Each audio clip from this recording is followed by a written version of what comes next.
Matthieu chapitre, alors on va peut-être lire ensemble.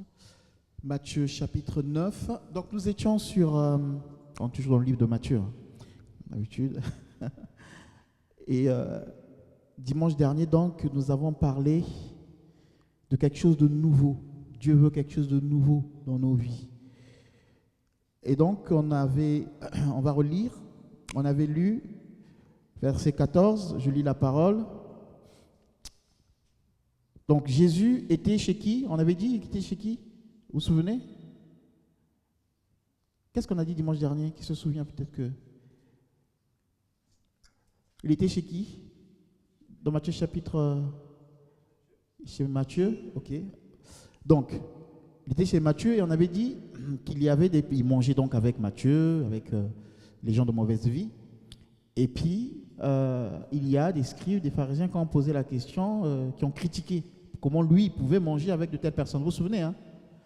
Et puis, on avait vu qu'il n'y avait pas que eux, mais à côté, il y avait les disciples de Jean qui se sont plaints du fait que Jésus faisait quoi? Hein, manger au lieu de jeûner. Ses disciples mangeaient au lieu de jeûner. Ok, donc on va le lire, on va repartir là-dessus et puis on va continuer. Donc, alors les disciples de Jean vinrent auprès de Jésus et dirent: pourquoi nous, les pharisiens, jeûnons-nous, tandis que tes disciples ne jeûnent point? Verset suivant. Jésus leur répondit: les amis de l'époux peuvent-ils s'affliger pendant que l'époux est avec eux? Les jours viendront où l'époux leur sera enlevé et alors ils jeûneront. Et donc la suite. Personne ne met une pièce de drap neuf à un vieil habit, car elle emporterait une partie de l'habit et la déchirure serait pire. Verset 17. On ne met pas non plus du vin nouveau dans de vieilles outres, autrement les outres se rompent, le vin se répand et les outres sont perdues. Mais on met le vin nouveau dans les outres neuves et le vin et les outres se conservent. Amen. Ok. Donc, on avait vu que les disciples ici de Jean posaient la question parce que dans l'ancienne alliance, on était, comme c'était la loi, hein, on faisait les choses vraiment par contrainte. Ce n'était pas par amour. Donc, ils avaient l'habitude de jeûner. Comme je disais, nous souvent chrétiens, on se sent mieux quand on a jeûné. Je ne dis pas que ce n'est pas bien de jeûner, mais souvent on a comme s'il y a quelque chose dans notre moralité qui fait que je suis mieux que l'autre parce que ou je suis juste devant Dieu. La seule chose qui fait que je suis juste devant Dieu, c'est le sang de Jésus. Ce n'est pas les actions, c'est vraiment le sang de Christ qui nous purifie et qui nous permet de nous tenir devant Dieu. Et donc, dans l'ancienne alliance, c'était ça, dire que la loi, tant que tu l'appliquais, tant qu'on te voyait appliquer la loi, on voyait que tu étais spirituellement, on ne voyait pas ce qui était dans le cœur. Donc, tu pouvais convoiter une femme, mais comme on ne voit pas que tu as posé l'acte, on dit que celui-là, il ne convoite pas. Tant qu'en fait, on n'a pas vu, donc on pense que tu es juste. Donc, les gens se limitaient à ne pas poser des actes, mais ce n'était pas par amour pour Dieu, mais c'était par respect de la loi ou peut-être par crainte du châtiment. Alors, il y avait des exceptions quand même. Il y avait des personnes qui le faisaient par amour pour Dieu. Mais en tout cas, la loi ne permettait pas de vivre une vie naturelle, amicale avec Dieu. Et donc, là, les disciples de Jean, disent: oh, mais nous, on jeûne. Pourquoi toi, tes disciples ne jeûnent pas? Nous, on pratique. On est dans la pratique. Et Jésus donc dit: l'époux est là. C'est le moment de la fête. On se réjouit avec l'époux. Parce que ce que nous allons faire avec l'époux, nous le faisons en lui. Étant en lui, nous faisons les choses en lui, étant conduits par l'esprit. Il y avait des gens qui me demandaient, parce que comme la période du ramadan, vous savez, hein, nos amis musulmans, quand c'est le ramadan, même les étudiants, ils le font savoir. En tout cas, tout le monde, on sait déjà que c'est la période du ramadan, mais eux, il faut qu'ils le redisent. Donc on court et tout, il faut qu'ils le fassent.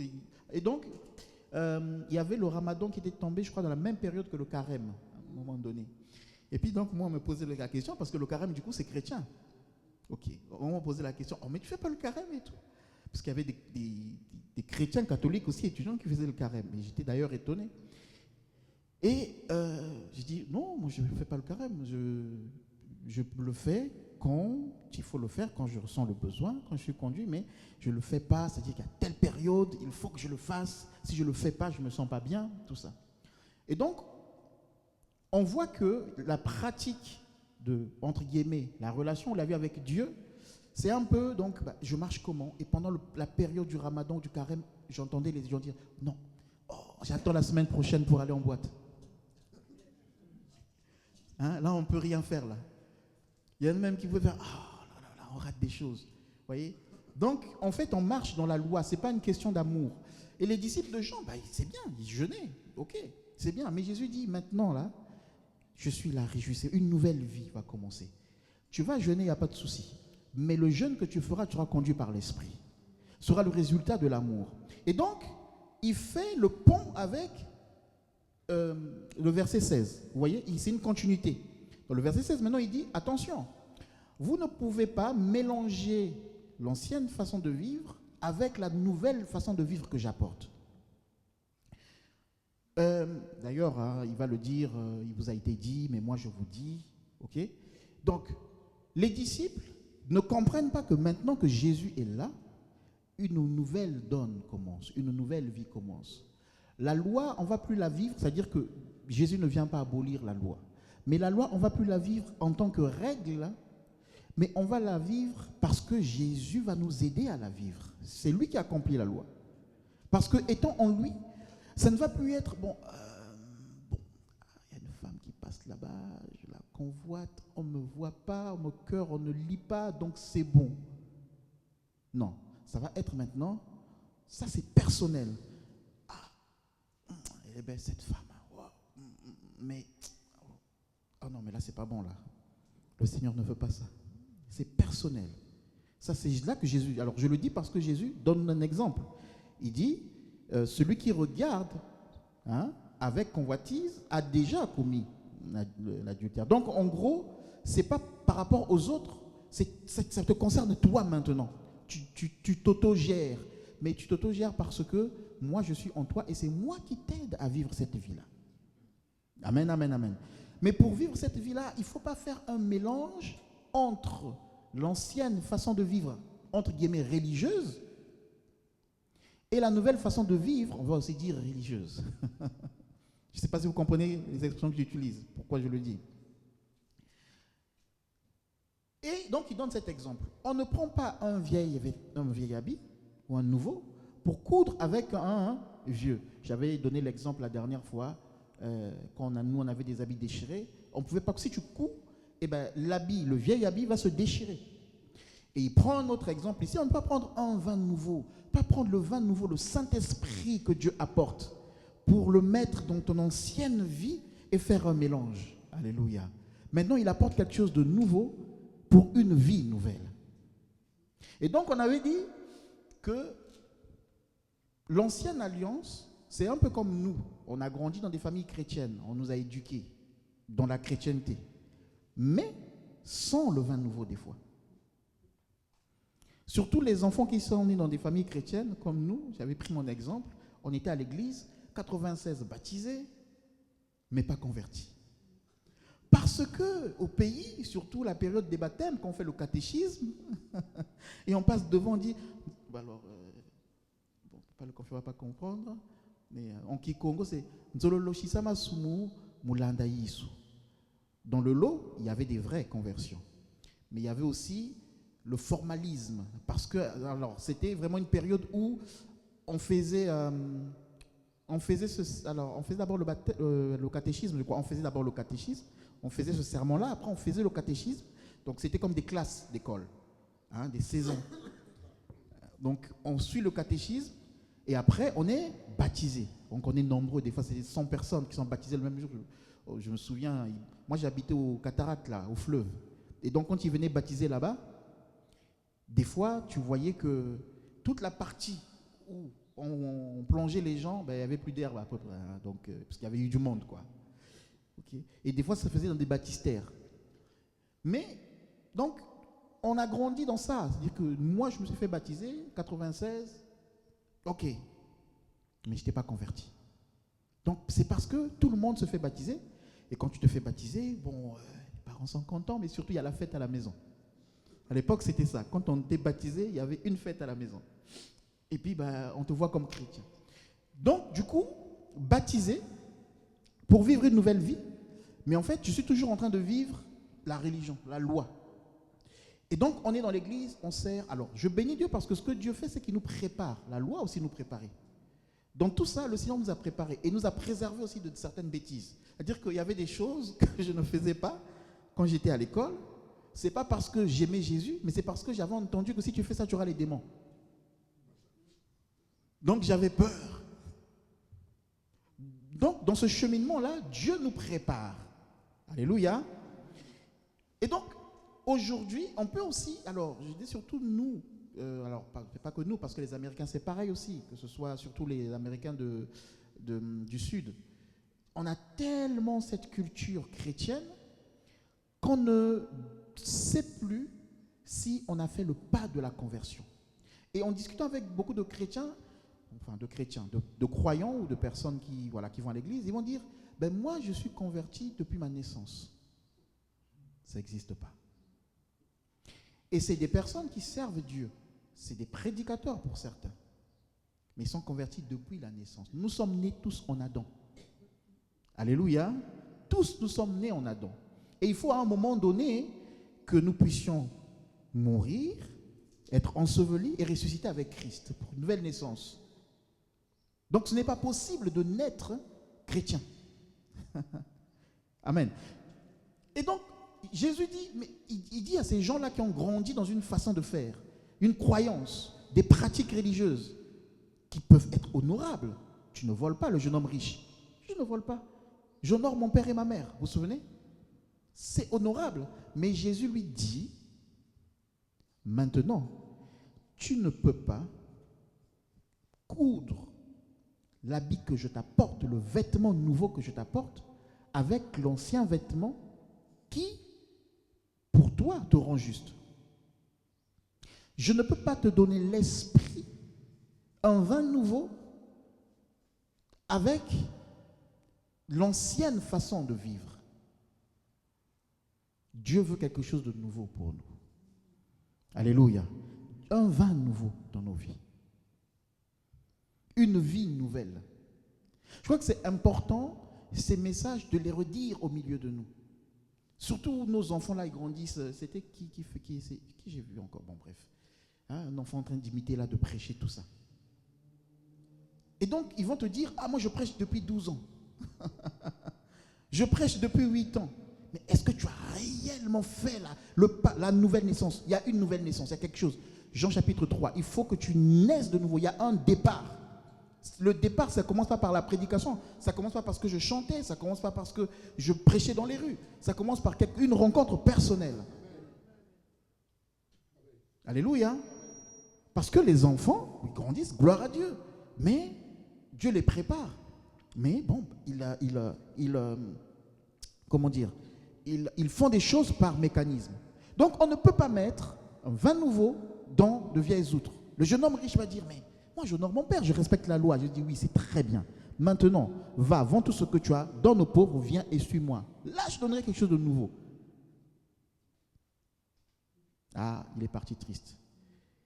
Pourtant, quand il a couru vers Jésus, c'était pour comment faire pour rentrer dans le royaume de Dieu. Donc, Dieu veut un vêtement nouveau. Je ne vais pas lire les passages. Dans Luc chapitre 5, on connaît l'histoire de Luc chapitre 15. L'histoire du fils prodigue.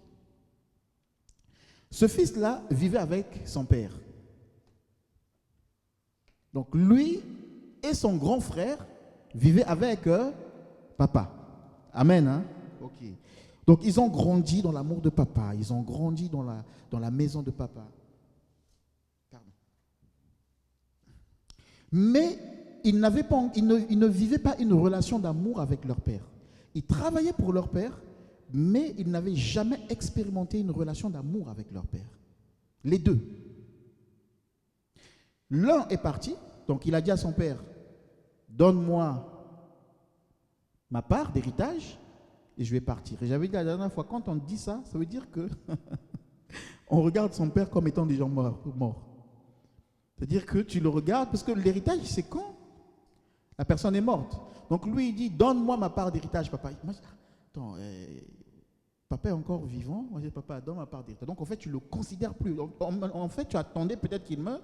Mais comme il ne meurt pas rapidement, papa, ça prend trop de temps. Hein. Donne-moi ma part d'héritage. Et puis, le papa lui donne. Donc, ça veut dire que là, sa vie la vie de son père ou sa vie à lui pour son père meurt. Sa vie personnelle pour son père meurt. Pour une vie de débauche. Donc, on a vu qu'il est parti. Il a fait sa vie. Il a tout dilapidé. Amen, amen. Et puis là-bas, il souffre. Et à un moment donné, la Bible dit qu'il est rentré en lui-même et il a dit, ah, mais combien de serviteurs sont bien chez mon père? Ça, c'est les serviteurs. Moi, je suis fils. Je suis fils qui a grandi dans la maison du père. C'est maintenant que je réalise que j'avais la grâce dans la maison du père. Je le réalise maintenant que je suis dehors et que je n'ai plus rien. Maintenant que je vis les conséquences. Maintenant que je subis ce qui l'interdit. C'est-à-dire que les pourceaux, c'était interdit en Israël. Donc ça veut dire qu'il était déjà sorti du territoire d'Israël. Mais en plus, il a failli manger pire que ce qui est interdit en Israël. Donc il revient à son père. Il dit, j'irai chez mon père. Je ne suis pas digne d'être son fils. Je serai serviteur, mais j'irai chez mon père. Donc il repart chez son père. Et son père le reçoit. Maintenant, regardez. Quand son père le reçoit, il fait quoi? Il lui donne un habit nouveau. Il lui donne un habit, une nouvelle vie commence. Cet habit nouveau vient du fait qu'il a pris conscience que je vivais avec mon père, mais je n'avais pas une relation d'amour avec mon père. Je travaillais pour mon père, mais je ne travaillais pas sur la base de l'amour. Je travaillais sur la base de la contrainte. Et d'ailleurs, même le grand frère qui s'est plaint, c'est pareil. Lui, il n'est pas parti, il est resté là. Mais son attitude montre que lui aussi, il était là, mais il n'avait jamais connu une relation. Il dit, mais attends, j'ai travaillé pendant longtemps. Mais oui, mais si tu travailles dans la relation que nous avons, tu te sers, tu es dans la maison de ta père. C'est le festin, on a lu dans le chapitre 15 là. On ne jeûne pas parce que c'est la fête. Tu es dans la maison de ton père. Et lui, tout le temps qu'il était dans la maison de son père, il n'a pas vécu une relation d'amour, de festin. Il a toujours vécu une relation de serviteur. Le plus jeune qui revient, qui dit, j'irai et je me ferai serviteur. Mais en fait, il dit, je ne suis pas digne d'être appelé fils. Mais le grand frère, lui qui est dans la maison, en fait, dans sa mentalité, dans sa relation, il est serviteur. Alléluia. Nous sommes tous serviteurs et servantes de Dieu. Mais nous le sommes parce que nous avons d'abord une relation d'amis avec Jésus. Il dit, je ne vous appelle plus serviteur, mais je vous appelle ami. Parce que l'ami sait ce que son père, je lui révèle ce que mon père m'a dit à l'ami. Mais le serviteur, il ne sait pas. Donc, nous sommes au service, mais parce que nous sommes d'abord amis. Et donc, lui, il revient et on dit, donnez-lui une nouvelle robe. Une nouvelle histoire commence. Cette histoire qui commence n'est plus en lien avec la connaissance qu'il avait de son père avant. Et nous sommes nombreux dans la maison de Dieu à ne pas vivre la joie du Fils. Parce que nous avons peut-être mélangé l'ancienne vie religieuse et la nouvelle vie que Christ veut nous donner. Alléluia. Donnez-lui un vêtement nouveau. Donnez-lui quoi? Un anneau. Mettez-lui des sandales. L'alliance. Je le repositionne devant tous. Il est mon fils. Un nouveau départ. Vous savez, quand on met une alliance au mariage, c'est un nouveau départ, non? Dieu veut un nouveau départ pour chacun d'entre nous. Alléluia. Et il y a son frère qui est là, qui dit, mais oh, mais papa, mais moi j'ai travaillé pendant longtemps. Oui, lui il est parti, papa, lui il est parti. Lui il est allé faire ça, il a dilapidé ton argent. Mais moi je suis resté fidèle. Et bien quand on regarde, si vous êtes voisin, hein, vous regardez à la maison là, vous dites, ah non, vous avez appris ce qui s'est passé chez Tamalonga? Bon, je sais pas pourquoi j'ai dit Tamalonga. Pourquoi j'ai dit Tamalonga? Pardon. Bon voilà, bref. Vous savez ce qui s'est passé chez les voisins? Ça, c'est les rechutes. Des fois, on rechute. Vous avez vu ce qui s'est passé chez le voisin? Il y a son fils qui est parti, il a tout dilapidé, mais il y a un qui est resté. Ah, lui, il est sage. Lui, il aime son père. Ça, c'est ce que nous voyons. Ça, c'est la loi. Ah, mais lui, non, il est fidèle, il est là. Et quand l'autre revient, on dit, ah, l'autre est revenu. Mais,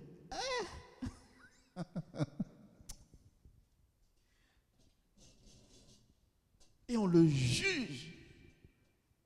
Il a fait des erreurs. Il est tombé. Mais vous ne savez pas la rencontre qu'il a fait là-bas. La Bible dit qu'il est rentré en lui-même.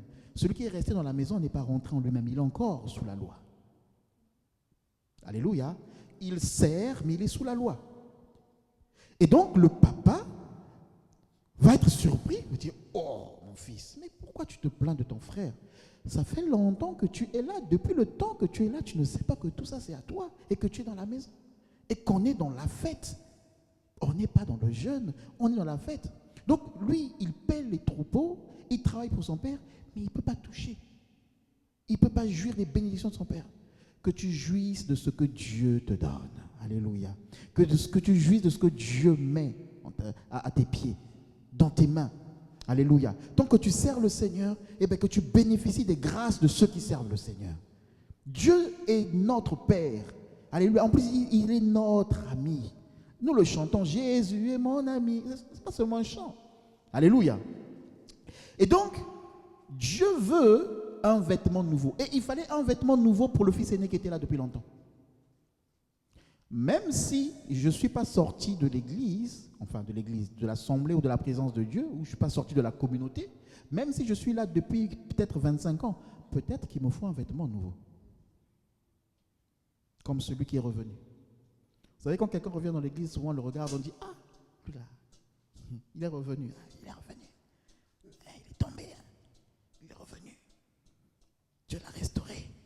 Ah, mais nous, on est tenus, on est des fidèles, nous, on est là. Nous, on a servi. Nous, on n'est pas tombés. Tu n'es pas tombé, mais peut-être que tu as besoin d'un vêtement nouveau. Alléluia. Amen, amen, amen. Donc, on a aussi l'exemple de Joseph. Je vais terminer par là. Joseph qui... Joseph, donc, quand on lit dans Genèse chapitre 37, on a l'exemple de Joseph. Vous savez, Joseph accusait ses frères. Vous vous souvenez? Il allait dire à son père ce que ses frères faisaient. En réalité, ce n'est pas mauvais en soi. Ce n'est pas mauvais en soi. Mais quelle était la motivation? Quelle était la motivation? Vous voyez, des fois, dans l'église, on peut avoir aussi... c'est pas mauvais. C'est-à-dire que parce que Dieu nous appelle à être des surveillants les uns pour les autres. Donc, je peux voir un frère, quelque chose se passe qui n'est pas bien. Et puis, venir le dire au pasteur ou à quelqu'un d'autre. Mais il faut que je m'observe, que quelle est la motivation avec laquelle je le dis. Alléluia. Donc, Joseph, faisait des choses bien, mais avec de mauvaises motivations. Il accusait ses frères. Comme il était aimé, comme nos enfants là, quand ils savent que lui, en tout cas, bon, on le prend des fois pour modèle, dès qu'il y a un truc qui crie, tu te dis même, est-ce qu'il s'est cassé le doigt ou le bras? Tu as peur. Quand tu arrives, c'est pas grand-chose. Eh bien, Joseph, c'était ça. Mais quand lui-même, il a subi l'accusation, il a vu, ah, waouh, accuser les gens, c'est pas bien. Hein? Il faut plaider pour les gens. Ou quand j'en parle, il faut que ma motivation soit pour un changement, une guérison, une transformation. Alléluia. Quand je pointe un problème du doigt, ma motivation doit être l'amour, le pardon, que la personne se relève. Et donc lui, comme il a été accusé, il a compris ce qu'il a fait à ses frères. Et là, le vêtement nouveau que Pharaon lui donne, quand il voit ses frères, maintenant il comprend. Il ne peut plus les accuser. Il a un vêtement nouveau maintenant. Il est passé de l'autre côté.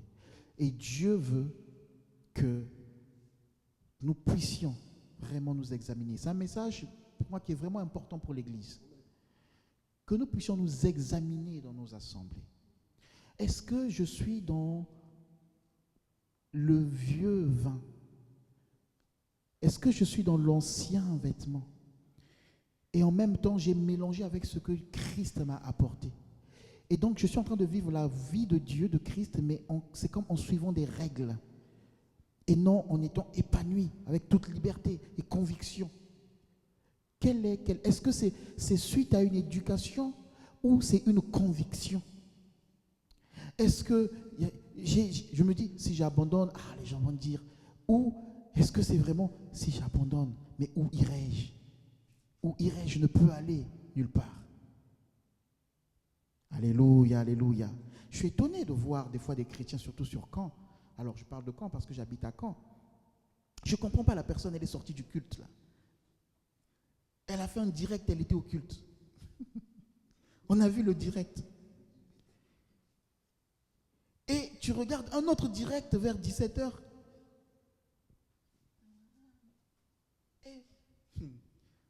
Dans un lieu quoi.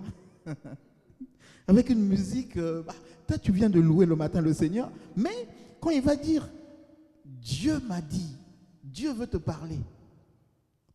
Donc on a pris le vieux vêtement qu'on a mélangé avec le nouveau vêtement et on se sent à l'aise avec ça. Non, Dieu veut un seul vêtement, c'est le nouveau. Que le Seigneur nous aide. Amen, amen. Amen. Que Dieu nous bénisse.